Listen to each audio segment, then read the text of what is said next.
Hello students, आप सभी लोगों का एबीएस ऑनलाइन में एक बार फिर से स्वागत है। आज हम लोग कक्षा 12 का एक चैप्टर है हिंदी में संस्कृत खंड का सुभाषित रत्नानी। आज हम लोग जो है इसी चैप्टर की चर्चा करेंगे।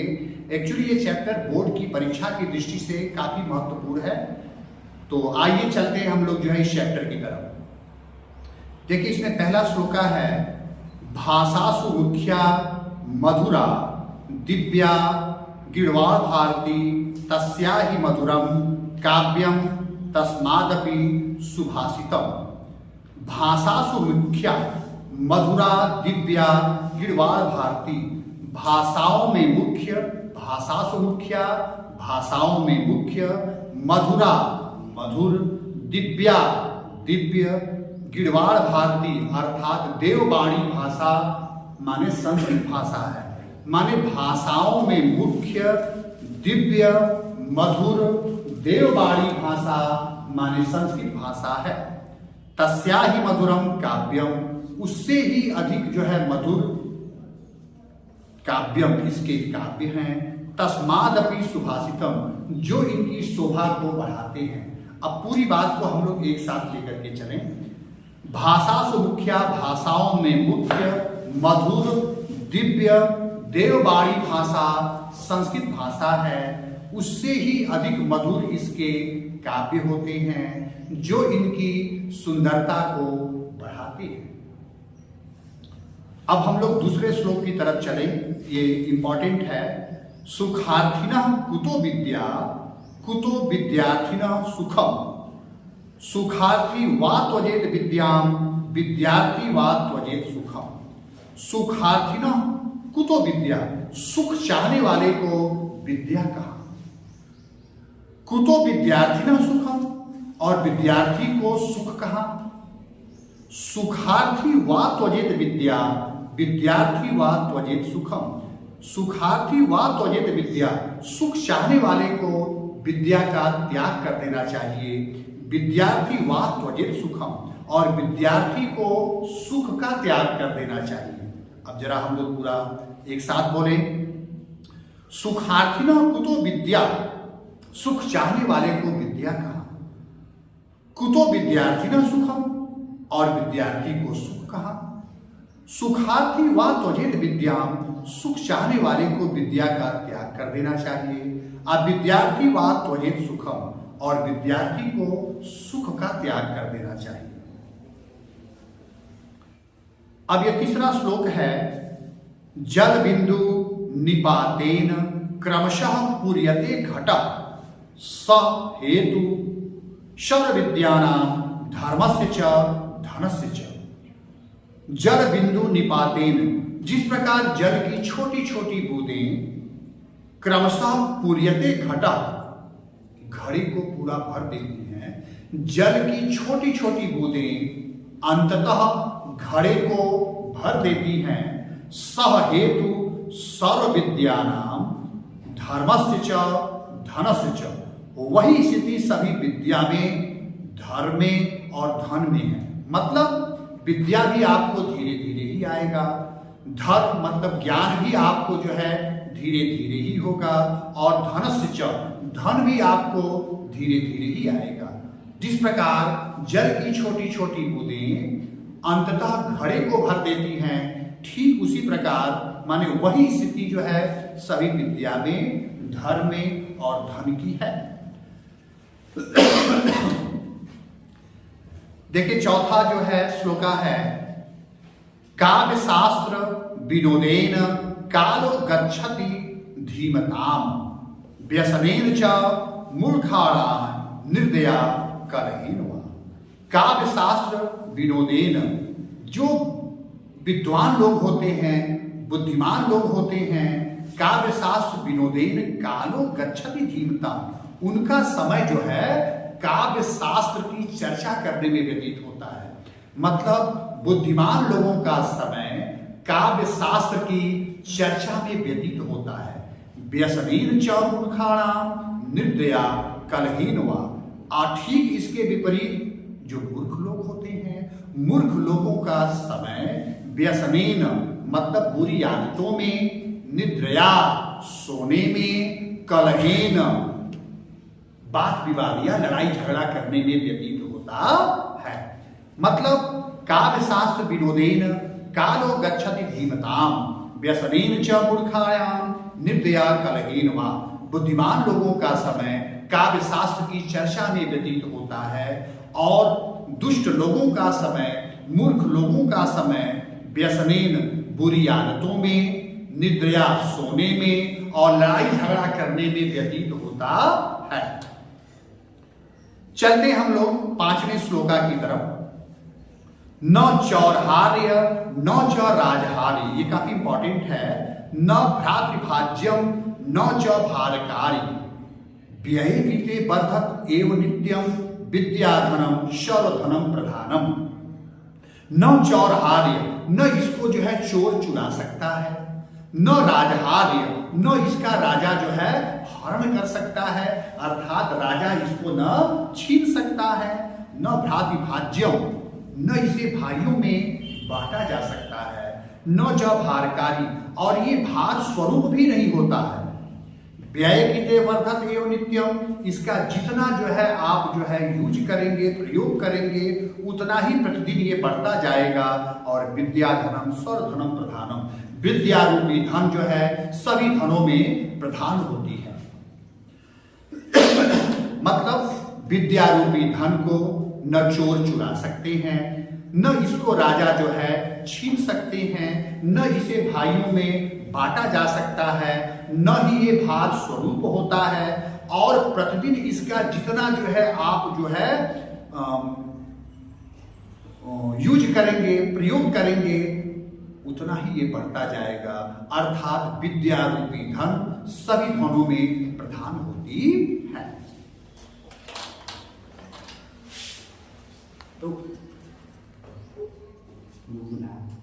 हेलो स्टूडेंट्स, आप सभी लोगों का एबीएस ऑनलाइन स्टडी में स्वागत है।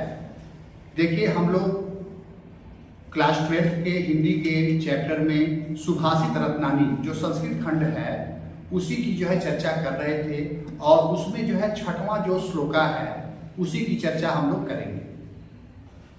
6वां श्लोका है परोक्षे कार्यहंतारम प्रत्यक्षे प्रियवादिनम वर्जते तादृशम मित्रम विषकुंभम कुंभम पयोमुखम। मतलब परोक्षे कार्यहंतारम प्रत्यक्षे प्रियवादिनम, पीठ पीछे जो है बुराई बतियाने वाला, बात करने वाला, यानी पीठ पीछे निंदा करने वाला। परोक्षे कार्यहंतारम प्रत्यक्षे प्रियवादिनम, और सामने आने पर, प्रत्यक्ष होने पर मीठा बोलने वाला। मतलब पीठ पीछे निंदा करने वाला और सामने आने पर मीठा बोलने वाला। वर्जते तादृशम मित्रम, ऐसे मित्र का ठीक उसी प्रकार त्याग करना चाहिए। विष कुंभम पयोमुखम, जैसे एक जो है घड़े में विष भरा हो, पयोमुखम, और उसके मुख पर जो है दुग्ध लगा हो। मतलब एक घड़े में भले जो है घड़े के मुख पर जो है दुग्ध लगा हो और उसमें विष भरा हो, ऐसे घड़े का जिस प्रकार त्याग किया जाता है, ठीक उसी प्रकार ऐसे मित्र का त्याग करना चाहिए जो प्रत्यक्ष प्रियवादिनम, सामने आने पर मीठा बोलते हैं, और परोक्षे, पीठ पीछे जो है आपकी निंदा करते हैं। मतलब पीठ पीछे निंदा करने वाले और सामने आने पर मीठा बोलने वाले मित्र का ठीक उसी प्रकार त्याग करना चाहिए जिस प्रकार एक घड़ा जो कि विष से भरा हो और उसके मुख पर दुग्ध लगा हो। उदेति सविता ताम्र स्ताम्रम स्वागमेति च संपत्तो च विपत्तो च महताम मेघ रूपता।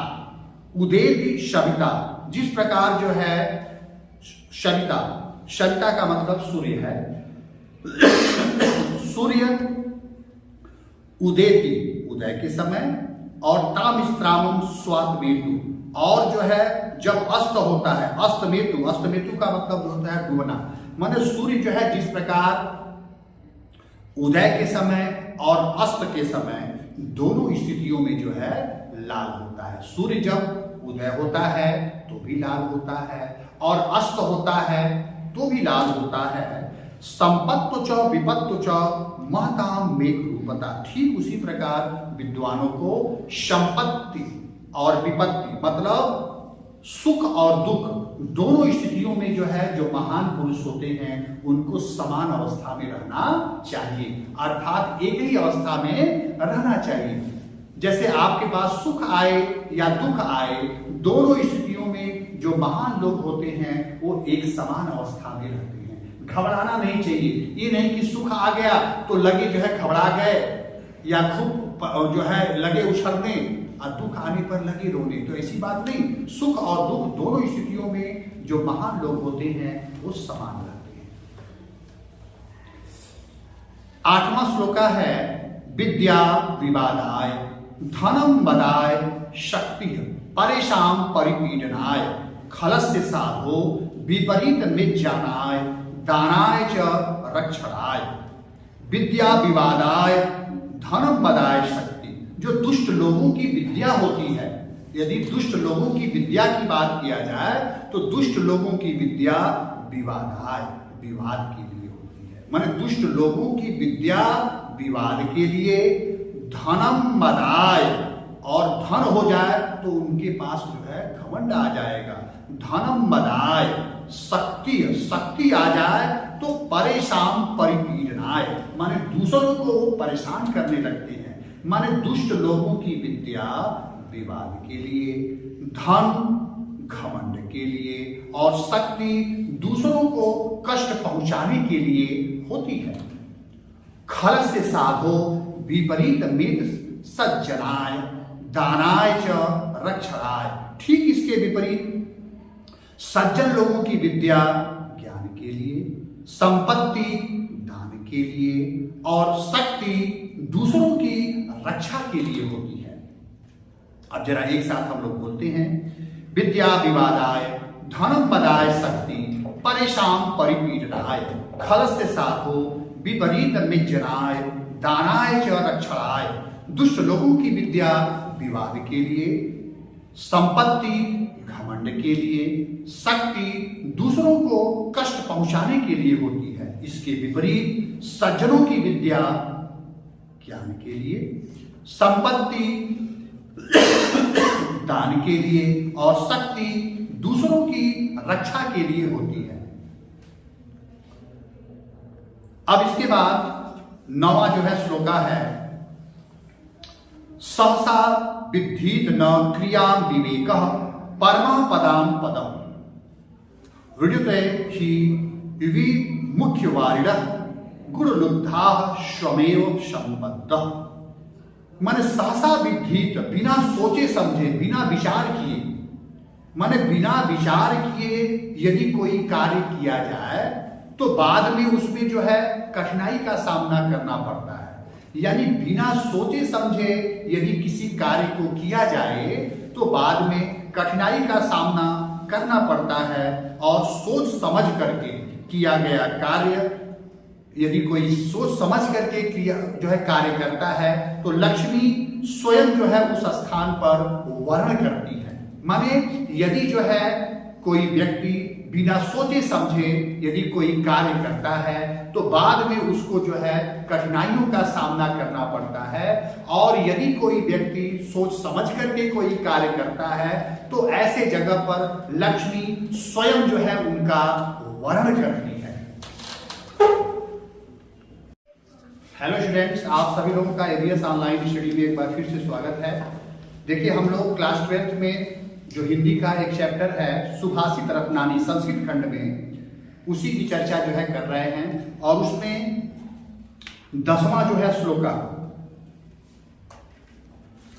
है आपका वज्रादपि कठोराणि मृदुनी कुसुमादपि लोकोत्तराणाम चेतांसी को न विज्ञातु मनहति। मतलब असाधारण पुरुषों का वज्र के समान कठोर और पुष्प के समान जो है कोमल हृदय को भला कौन जान सकता है। मतलब असाधारण पुरुषों का वज्र के समान कठोर और पुष्प के समान कोमल चित्त को भला कौन जान सकता है। अब देखिए 11वां श्लोका है, ये काफी इंपॉर्टेंट है। प्रीडाति यह सुचरित पितरम सपुत्रो यद भर्दुरेव हित मिच्छति तत्कलत्रम तन्मी तत्पावि सुखे च समक्रियम यद एकत्रम जगति पुण्यकृतो लभन्ते। पीड़ाति यह सुचरित पितरम सपुत्रो, ऐसा पुत्र जो अपने अच्छे आचरण से पिता को प्रसन्न रखता है। ऐसा पुत्र जो अपने अच्छे आचरण से पिता को प्रसन्न रखता है।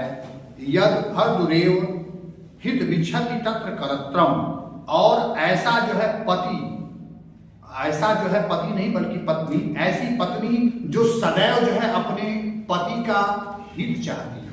मतलब ऐसा पुत्र जो सदैव जो है पिता को प्रसन्न रखता है, और ऐसी जो है पत्नी जो हमेशा पति का हित चाहती है।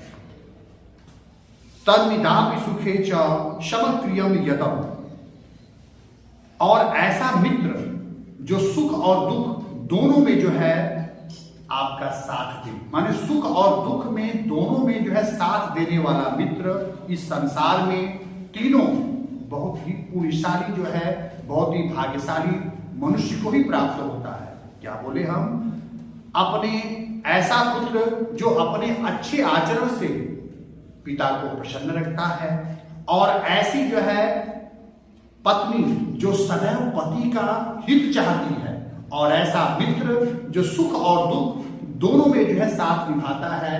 ये तीन जो है बहुत ही पुण्य आत्मा वाले लोगों को ही जो है प्राप्त होता है। कामान दुग्धे विप्र कर्षित लक्ष्मी कीर्ति सुते दुष्कृतम या हिनस्ति शुद्धाम शांताम मातरम मंगलानाम धेनु धीरा सुनीता वाचमा। धैर्यवानों ने माने ज्ञानियों ने सत्य और प्रिय वाणी को शुद्ध, शांत और मंगलों की माता रूपी गाय की संज्ञा दी है, जो समस्त जो है इच्छाओं को पूर्ण करती है, दरिद्रता को दूर करती है, यश को जन्म देती है और पाप का नाश करती है। मतलब ज्ञानियों ने सत्य और प्रिय वाणी को शुद्ध, शांत और मंगलकारी जो है गाय की संज्ञा दी है, जो समस्त इच्छाओं को पूर्ण करती है, दरिद्रता को दूर करती है और कीर्ति को जन्म देती है और पाप का नाश करती है। अब अगला जो है 13 जो श्लोका है, व्यतीस जति पदार्थानांतर को अपि हेतु न खलु बहिरूपाधीनम प्रियसा संयस्ते विकसति ही पतन शोध के पुंडरीकम द्रवति च हिमस्या उत्कुते चंद्रकांत। पदार्थों को परस्पर आपस में मिलाने का काम कोई आंतरिक कारण ही करता है। माने दो वस्तुओं को आपस में मिलाना कोई आंतरिक कारण के ऊपर निर्भर करता है, निश्चय ही प्रेम वह कारणों पर निर्भर नहीं करता। जैसे कमल जो है सूर्य के उदय होने पर खिलता है और चंद्रकांत मणि जो है चंद्रमा के उदय होने पर द्रवित होता है। माने दो पदार्थों को परस्पर मिलाने का कारण जो है, या दो पदार्थों को परस्पर आपस में मिलाना कोई आंतरिक कारण पर ही निर्भर करता है, निश्चय ही प्रेम वह कारणों पर निर्भर नहीं करता। जैसे कमल जो है सूर्य के उदय होने पर खिलता है और चंद्रकांत मणि चंद्रमा के उदय होने पर द्रवित होता है। हेलो स्टूडेंट्स, आप सभी लोगों का एबीएस ऑनलाइन स्टडी में एक बार फिर से स्वागत है। हम लोग क्लास 12 के हिंदी के जो चैप्टर्स में संस्कृत खंड का सुभाषित रत्नानी जो है एक चैप्टर है, हम लोग उसी की चर्चा कर रहे हैं। उसमें आपका 14वां श्लोक है, निंदतु नीति निपुणा यदि वा स्तुतुवन्तु लक्ष्मी क्षमाभिशतु गच्छतु वा इष्टिष्टम् अद्य वा मरणमस्तु युगान्तरे वा न्यायात् पथ प्रविचलन्ति पदम न धीरा। माने नीति में निपुण लोग, निदंतु नीति निपुणा, नीति में दक्ष लोग, निपुण लोग निंदा करें या स्तुति करें। लक्ष्मी समाविशतु गच्छतु वा शिष्टम, लक्ष्मी आए या चली जाए। अद्य वा मरणमस्तु युगांतरे वा, मृत्यु आज हो या कई सालों के बाद जो है हो, मृत्यु आज हो या बाद में हो, माने कई युगों के बाद हो। न्यायात पथ प्रविचलन्ति पदम न धीरा, धैर्यवान पुरुष अपने न्याय पथ से थोड़ा सा भी जो है विचलित नहीं होते हैं। माने नीति में निपुण, माने नीति में निपुण लोग निंदा करें या स्तुति करें, लक्ष्मी आए या चली जाए, मृत्यु आज हो या युगों के बाद हो, धैर्यवान पुरुष अपने पथ से विचलित नहीं होते हैं। ऋषयो राक्षसी माहु वाचमुक्तु स्त्रियो सा योनि सर्वैराम सा ही लोकस्मिन्नस्ति। माने ऋषियों ने उन्मत्त और अहंकारी वाणी को, उन्मत्त और अहंकारी वाणी का मतलब किसी को कर्कश न बोलना, ऋषियों ने उन्मत्त और अहंकारी वाणी को राक्षसी वाणी की संज्ञा दी है, जो समस्त वैरों को जन्म देती है और संसार में विपत्ति का कारण होती है। कहने का मतलब यह है कि किसी से बैर लेना हो तो उसको जो है अप्रिय शब्द बोल दीजिए। लड़ाई निश्चित रखा हुआ है, किसी से लड़ाई करना है तो उसको कुछ अपशब्द बोल दीजिए, निश्चित लड़ाई हो जाएगा। तो ठीक वही चर्चा किया है इस चैप्टर में कि ऋषियों ने उन्मत्त और अहंकारी वाणी को राक्षसी वाणी की संज्ञा दी है, जो समस्त वैरों को जन्म देती है और संसार में विपत्ति का कारण